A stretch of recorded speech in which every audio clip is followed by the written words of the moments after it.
Hi, I'm Steve from Norfolk and Good, Road to Self-Sufficiency, and you join me on a bit of a soggy day.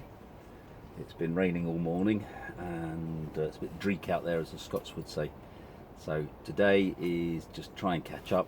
As you can see, I'm in my temporary polytunnel. I've got some lettuces that I'm going to plant out in here and just generally get it tidy up.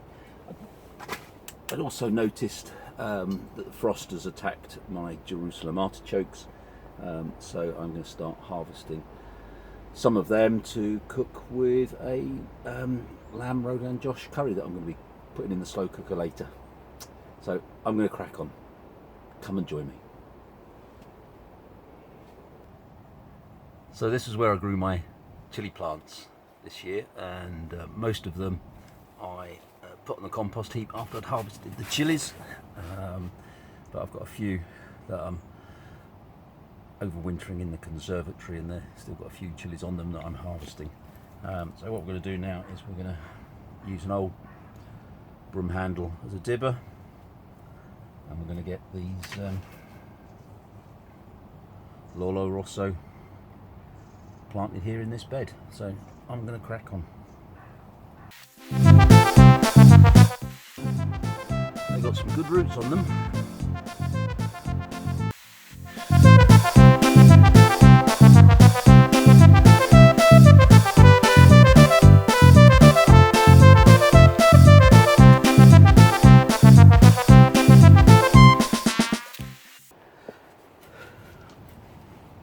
So that's 17 Lolo Rossos planted out in here.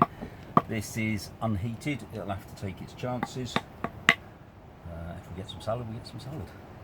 So on to the next job, depending on what the weather's up to out there.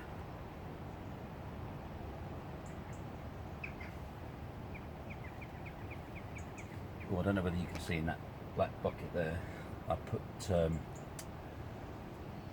4 new potatoes in there, trying to get a little crop ready for Christmas, but it looks like only one of them sprouted, so Christmas dinner might be a bit meagre this year. Right, onwards and upwards.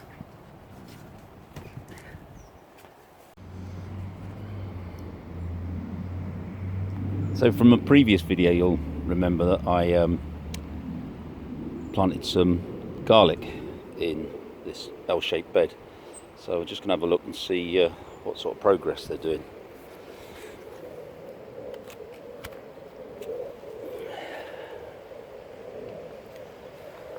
Now we've got 1 or 2 that seem to have been pushed out, but do have signs of growth on them, so I'll just pop them back in. So the root system's doing nicely, and keeping the fleece on will just help keep the ground warm that little bit longer, just to get them a good root system growing. Let's have a look down here.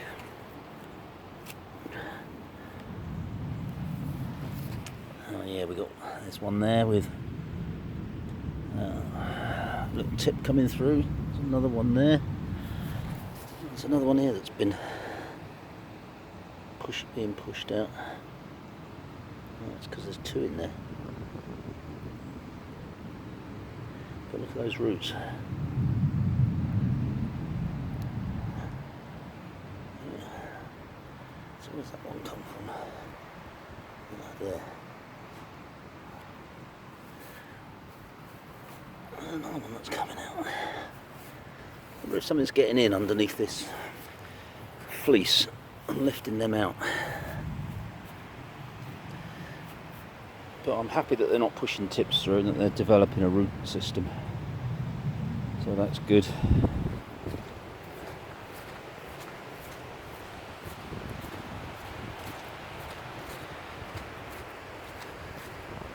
So there's my Jerusalem artichokes that were out earlier. We can cut those tops off and compost them, so I'll do a little bit on that shortly.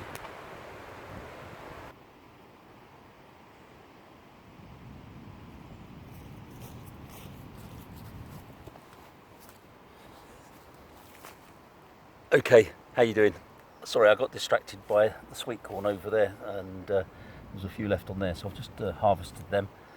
We'll have a look at them later, and I think there's a few that might be useful, but we'll see. But anyway, artichokes. So what we need to do is to just cut these off a few inches above the ground. Call that tough.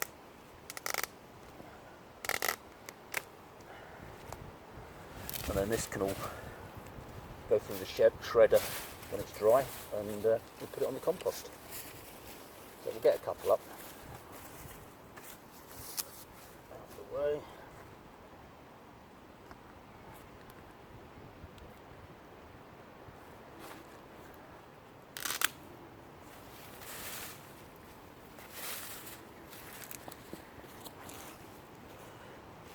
I've not really come prepared, have I? I need a fork. Back in a minute.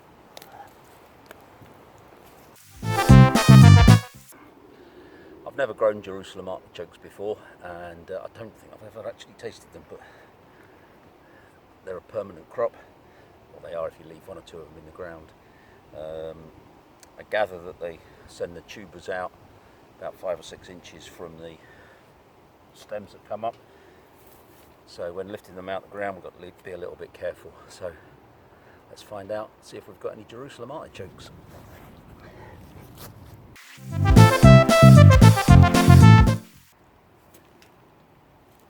Well, there's a few on this plant, but they don't appear to have been grown very well. Maybe we're just unlucky with that one.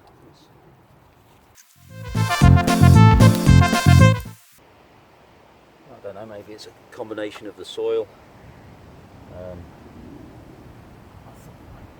planted them in a trench and put a load of compost down in them. But the soil looks really dry, as if I thought the natural rain would be able to keep them watered.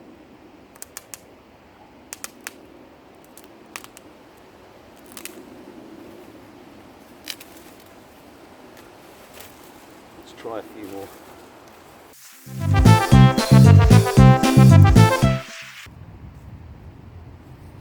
And finally we get a decent sized one.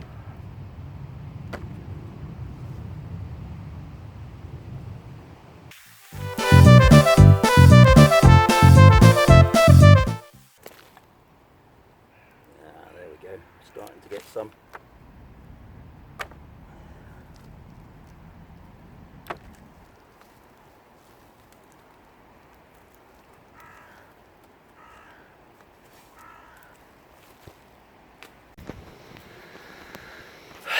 Right, let's have a little look at what I've collected today. So let me just turn the camera around.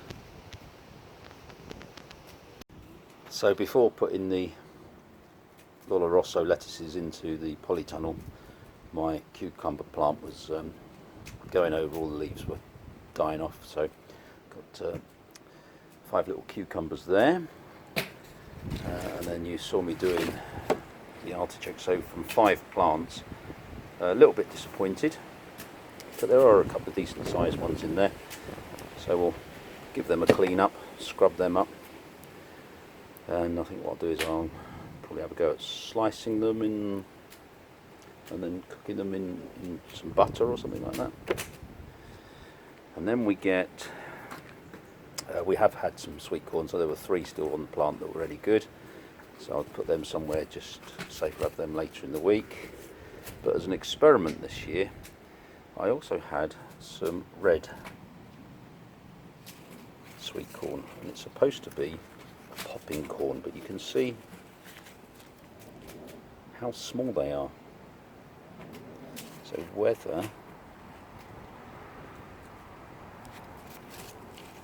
they'll be any good for popping, I don't know. What do you guys think? Any of you had any experience of growing red sweet corn before?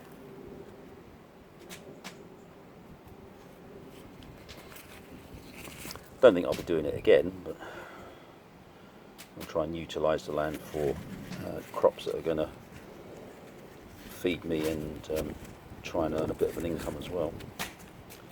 But this year was all about playing, and that's quite funny. They're like big strawberries.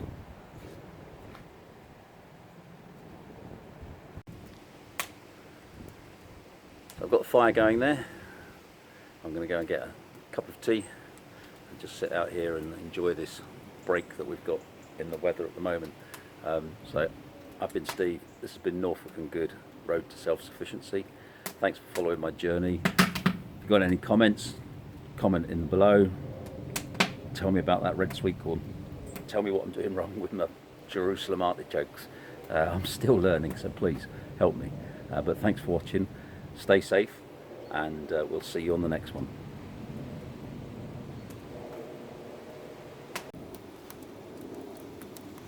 It's lovely and warm here.